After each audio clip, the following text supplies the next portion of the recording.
Good morning, dear students. Today we are going to discuss about thoracic duct and right lymphatic duct.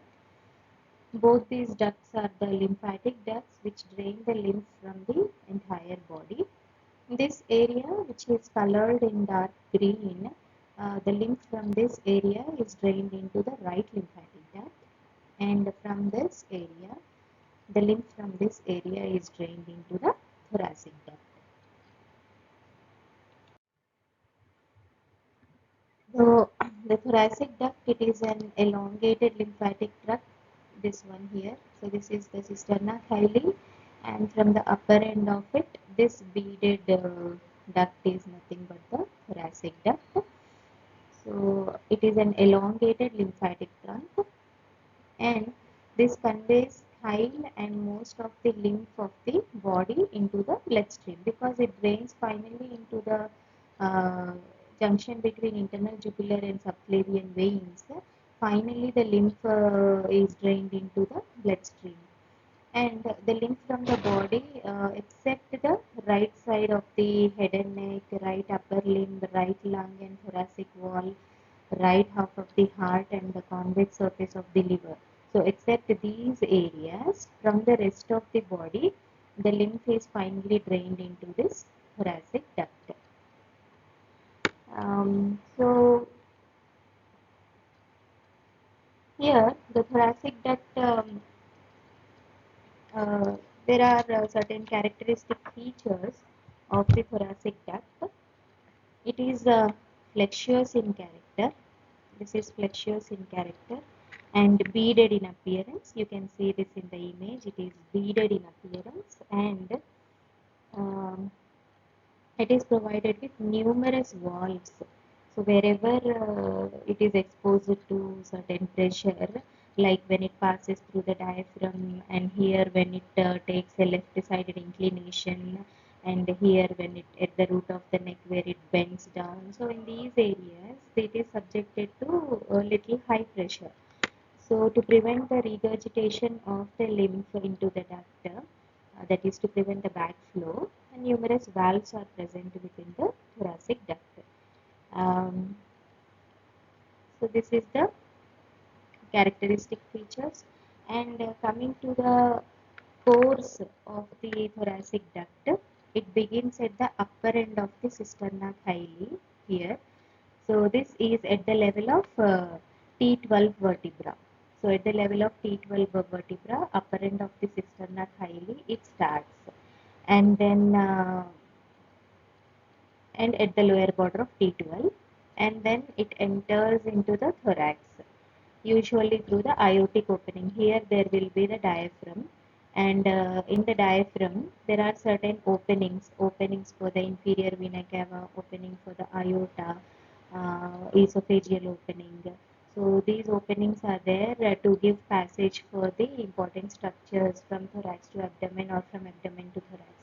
So through the aortic opening in the diaphragm, the thoracic duct enters into the thorax.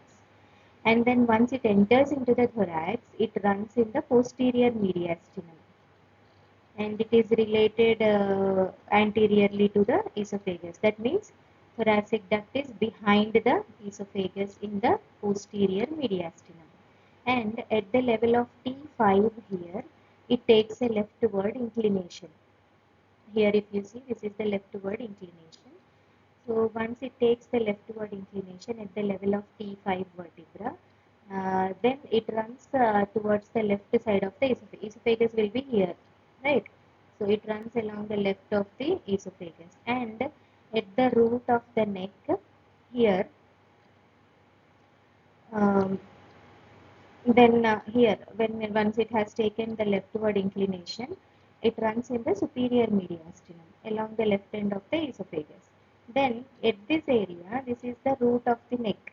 Here it arches laterally, right? It arches laterally opposite the T7, C7 transverse process, and finally turns downwards here to terminate in the angle formed by internal jugular vein and left subclavian, left internal jugular and left subclavian. The thoracic duct is going to drain into the angle between these two veins, and this is the summit of the thoracic duct, and this lies around 3 to 4 centimeters above the left clavicle, and at its termination it is guarded by a pair of valves to prevent regurgitation of the blood into the duct.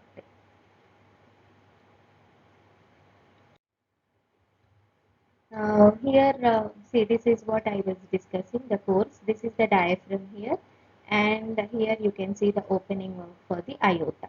And this green one is the thoracic duct, the cisterna chyli and the upper end at the level of T12. The thoracic duct passes through this aortic opening and enters into the posterior mediastinum. Right? Here, here into the posterior mediastinum, and at T5 it takes a left-sided bend and then enters into the superior mediastinum. Here it lies left to the esophagus. Then at the root of the neck it turns downwards and opens into the junction between left internal jugular and left subclavian veins. Right? That is the course. Now coming to the length of the thoracic duct, it is around 38 to 45 centimeters, and average width is 0.5 centimeters. And course I have already discussed. There are certain other structures in the body which show 45 centimeters of length. We'll see that now. So the other structures are, this is the femur, and this is the spinal cord, and this is the vas deferens or the ductus deferens, which is a part of male reproductive system. So all these measure 45 centimeters of length apart from the thoracic duct. And there are certain variations in the termination of the thoracic duct. The first image is showing the normal course, this one. Whereas the second image, this one, it is showing the complete left-sided course. That means even after entering into the thorax, it totally, actually at T5 it should take the left inclination, but right after entering the thorax itself, it forms a complete left-sided course. So this is one type of variation. Then in this image we can see complete right-sided course. So in this, what is it doing? It is opening into the junction between right internal jugular and right subclavian veins. When the course is total right-sided course. Then in this image we are seeing proximal duplication. That means instead of one duct you will see two ducts here, two thoracic ducts in the initial or beginning part of the thoracic duct, and then again they fuse to form a single duct. This is called as proximal duplication. And here this is distal duplication. That means once it has entered into the thorax in the posterior mediastinum, you can see two thoracic ducts in the first half, in the distal half, and then again it fuses to form a single duct, and then the termination is normal termination.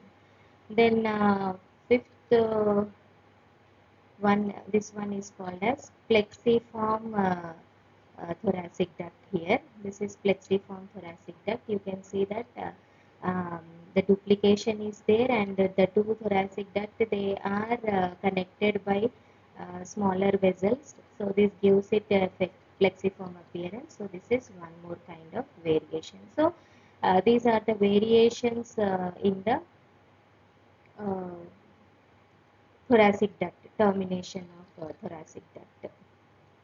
And in this image, we can see that the thoracic duct is joined by several other lymphatic channels, and then again the termination is onto the left side only in this image also. Then coming to the relations of the thoracic duct. So the relations we are going to describe as relations at aortic opening, then relations in the posterior mediastinum, then in the superior mediastinum, and at the root of the neck. So in this image, we are seeing the relations at the aortic opening. So here we can see this is the aortic opening in the diaphragm. This is the left dome of the diaphragm. This is the right dome of the diaphragm. And here, this is the aortic opening. This one is cisterna chyli here. And this is where the thoracic duct is beginning. So here, what are the relations? In front, there is median arcuate ligament of the diaphragm. Behind this, there will be T12 vertebra. Obviously, thoracic duct is starting at the lower border of T12. So at the aortic opening, the posterior relation will be body of the T12 vertebra. Then as we go little above, this blue thing what you are seeing is the azygous vein. So azygous vein will be there on the right side, and left side you can see the aorta. Right. So anteriorly you will see the median arcuate ligament. Posteriorly 12 thoracic vertebra. Right side, right um, right side you will see azygous vein, and left side you will see the aorta. These are the relations at the aortic opening. Then coming to the relations in the posterior mediastinum. Posterior mediastinum is this area. Before it takes at T5, it is going on to the left side, right? So this entire thing is the posterior mediastinum. So in the posterior mediastinum, you will see anteriorly or in front, you will see the sloping surface of the diaphragm. This is the sloping surface of the diaphragm. Also, you will see esophagus. You can see the outline of the esophagus is cut here. So esophagus is cut here. Um, and separated, the esophagus is separated by a recess of right lung and pleura. So these two form the anterior relations. The sloping surface of the diaphragm and the esophagus form the anterior relation. And behind, obviously, we will see the thoracic vertebrae covered by the anterior longitudinal ligament. Behind the thoracic duct, we will see the thoracic vertebrae covered by anterior longitudinal ligament. Then on the right side, posteriorly itself, we will see the terminal part of the azygous and hemiazygous veins here, right? And also right posterior intercostal veins, right posterior intercostal veins are there. So they also terminate into the azygous. So that can be seen. And on the right side, it is azygous vein. And on the left side, descending thoracic aorta. So these are the relations in the posterior mediastinum. Now coming to the relations in superior mediastinum.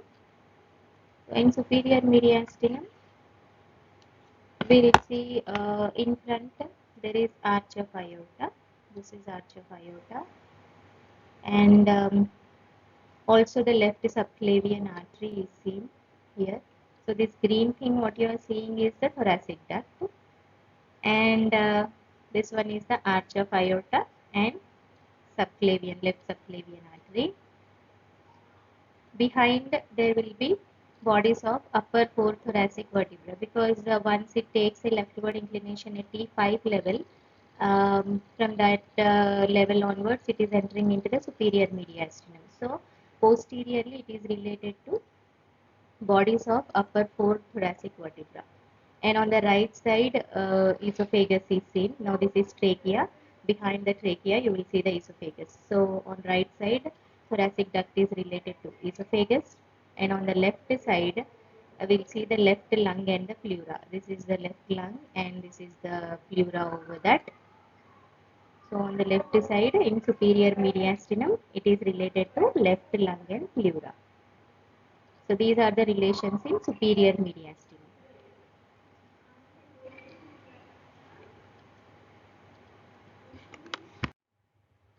Now coming to the relations at the root of the neck. Now here this is the thoracic duct. So in the root of the neck, in front we'll see the left carotid sheath, which is not seen in this image anyway. So left carotid sheath containing the internal jugular vein, left common carotid artery, and the vagus nerves. So in front of the thoracic duct, at the root of the neck, we are going to see the carotid sheath with its contents. Then behind we'll see the, now here this is thoracic duct on the left side. So I'll be showing the relations on right side. Here they are more clear. So here sympathetic trunk we are going to see. This one on left side it is not seen. Here we'll see. In the image it is not seen, but here thoracic duct posteriorly it is related to sympathetic trunk with the inferior cervical ganglion. Here inferior cervical ganglion will be there. So left sympathetic trunk with the inferior cervical ganglion. Then first part of the vertebral artery. Here if we see, this is the vertebral artery here. So first part of the vertebral artery and the corresponding vein is also seen. Then branches of thyrocervical trunk. This is the thyrocervical trunk here. And what are the branches? There is a inferior thyroid artery, transverse cervical artery, and also the suprascapular artery. These are the three branches of thyrocervical trunk. So this forms one more relation. And left scalenus anterior muscle. This one is the scalenus anterior muscle. So left scalenus anterior muscle and left phrenic nerve. Left phrenic nerve is one more relation. Okay. So this one is the phrenic nerve. So left phrenic nerve is one relation, and then both are covered. This scalenus anterior and phrenic nerve, they are covered by the prevertebral fascia and also the first part of the subclavian artery. So these are the relations of thoracic duct at the root of neck. So anteriorly there is left carotid sheath containing the internubular vein, common carotid artery and vagus nerves. And behind we'll see the sympathetic trunk with the inferior cervical ganglion. We will see the branch, first part of the vertebral artery, branches of the thyrocervical trunk, left scalenus anterior muscle and the left phrenic nerve, which both of which are covered by prevertebral fascia, and also the first part of subclavian artery. These are the relations in at root of the neck. In this image, we are seeing the microscopic structure of the thoracic duct. So I'm not going into the details of it. Just the point that you have to note here is there is a fibromuscular cord in this. Okay, so here if we see, this is the fibromuscular cord of the thoracic duct. We can see the smooth muscle fibers as well as the collagen fibers. So the wall of the thoracic duct shows a fibromuscular coat on microscopic examination. Then coming to the tributaries of the thoracic duct, the pair of descending lymph trunks. So pair of descending lymph trunks, these two are a pair of descending lymph trunks and they are going to drain posterior intercostal lymph nodes of lower six intercostal spaces. So lower six intercostal spaces, so there are lymph nodes draining and those lymph nodes drain into the descending thoracic lymph trunk and that drains into the thoracic duct. Then a pair of ascending lymph trunks are there. uh, Pair of ascending lymph trunks are there and they each drains upper lumbar lymph nodes. Upper lumbar lymph nodes are there, so they are draining into the pair of ascending lymphatic trunks. Then vessels which drain the posterior mediastinal lymph nodes and posterior intercostal lymph nodes of upper six spaces. So this is bronchomediastinal lymph trunk here, right? And also these all vessels, lymph vessels are there, which drain the upper six intercostal spaces. So they also drain into the thoracic duct. Then left jugular lymphatic trunk, this one, that drains the left side of the head and neck, drains into the left jugular lymph trunk. Um, and left subclavian lymph trunk is there, which drains the left upper limb, and both of them they terminate into this thoracic duct. And occasionally, this left bronchomediastinal lymph trunk, which drains the left lung and left side of the heart, also drains into the thoracic duct. These are the tributaries of thoracic duct. What are they? A pair of descending thoracic lymph trunks which are going to drain the lower 6 intercostal spaces. Then a pair of ascending lymphatic trunks that will drain into the lumbar, these two intestinal lymph trunks we call them, or ascending lymphatic trunks, they drain the lumbar lymph nodes. Then all these small vessels that you are seeing draining into the thoracic duct, they are draining the upper 6 intercostal spaces, right? And then there is a left jugular trunk, left subclavian trunk, and left bronchomediastinal trunk. All these are draining into the uh, thoracic duct, and thoracic duct finally opens at the junction of left internal jugular vein and left subclavian veins. So these are the tributaries of thoracic duct. Now coming to the development of thoracic duct. So it is bilateral in development and is developed from three sources. So in the embryological life, there are two lymphatic ducts, primitive lymphatic ducts, a right and a left primitive lymphatic duct. So thoracic duct developed, we can divide the development from three sources. So the lower vertical part and intermediate oblique part and upper part. So the lower vertical part is developed from the lower part of primitive lymphatic duct. Intermediate oblique part is developed or derived from the cross connection between the right and left primitive lymphatic ducts. And upper part is developed from the persistent cephalic part of the left primitive duct.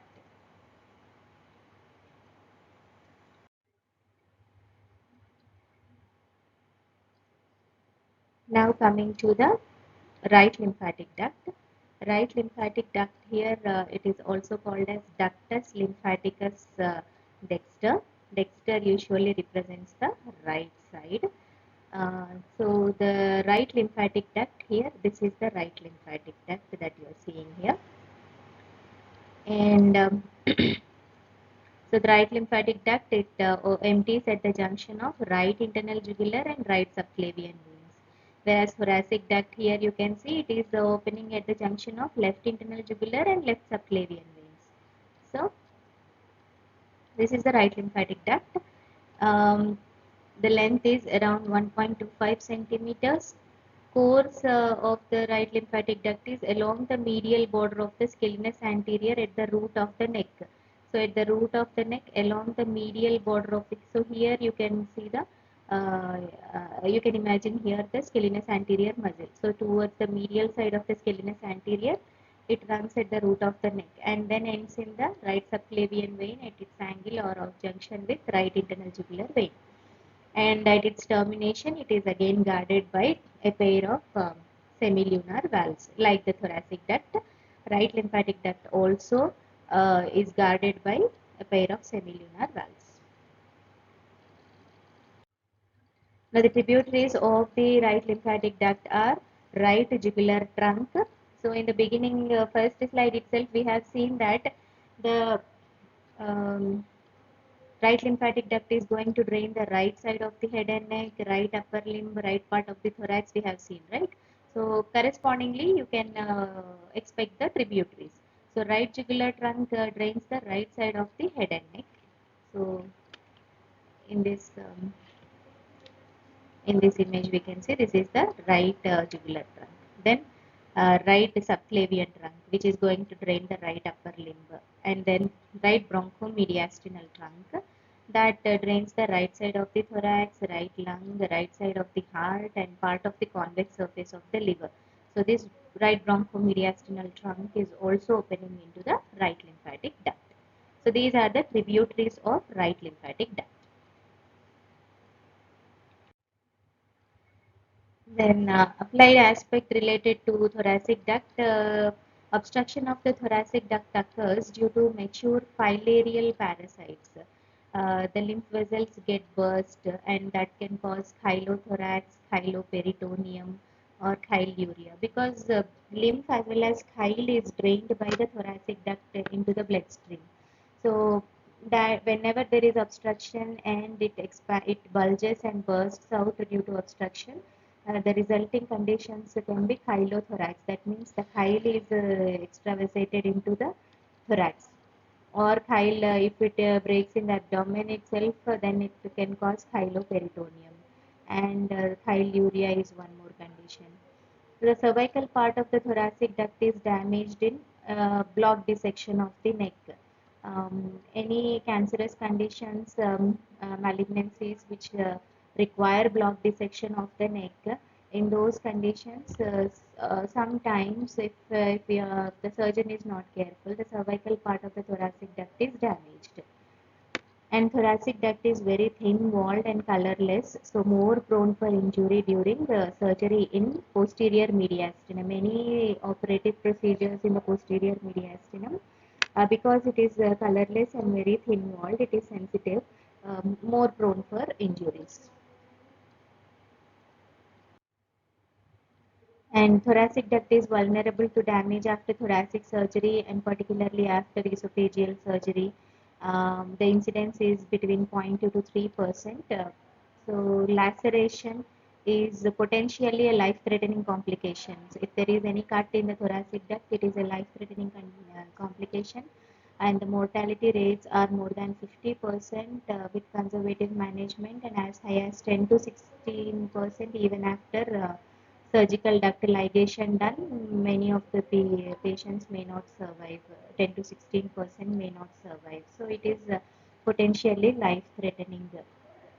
And rupture leads to leakage of chyle, which is rich in lipid, protein, lymphocytes, and hence a progressive nutritional and immune deficit occurs. Chylous effusions due to damage to some of the tributaries of thoracic duct uh, rather than to the duct itself are usually self-limiting. That means any small vessel which is draining into the thoracic duct, if it is damaged, the damage is self-limiting and responds to conservative treatment. But if the duct itself is lacerated, then that is a life-threatening condition. So let us now just revise the course of the thoracic duct. So in this image, so it begins at the upper end of the cisterna chyli at the level of lower border of T12 vertebra. Then it enters the thorax by passing through the aortic opening of the diaphragm. And once it enters into the thorax, it runs in the posterior mediastinum. Then at the level of T5, it takes a leftward inclination at level of T5, right? And then it comes to lie towards the left side of the esophagus. Now this course is in the superior mediastinum. Till now it is in the posterior mediastinum, and here it is the superior mediastinum. And then at the root of the neck, it takes a downward and lateral bend, and then it um, opens at the junction of left internal jugular and left subclavian veins. So this is the course of the thoracic duct.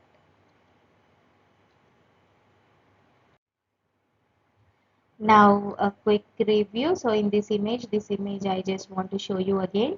So this entire area, that is the right upper limb, then right side of the head and neck, right part of the thorax, right lung and right side of the heart, and the convex surface of the liver, which is seen here. So all the lymph from this area, you can see the nodes, the lymph nodes and the lymphatic vessels, they all are going to drain into the right lymphatic duct. Whereas rest of the body, the lymph from the two lower limbs, the left upper limb, left abdomen, left side of the thorax, left lung and pleura, left side of the heart, left head and neck, all these lymph vessels, they finally are going to drain into the thoracic duct. Thoracic duct is also called as left lymphatic duct, and here this is right lymphatic duct. So this is where the lymph from the entire body is drained. So the lymph finally is drained into the bloodstream at the junction of internal jugular and subclavian veins.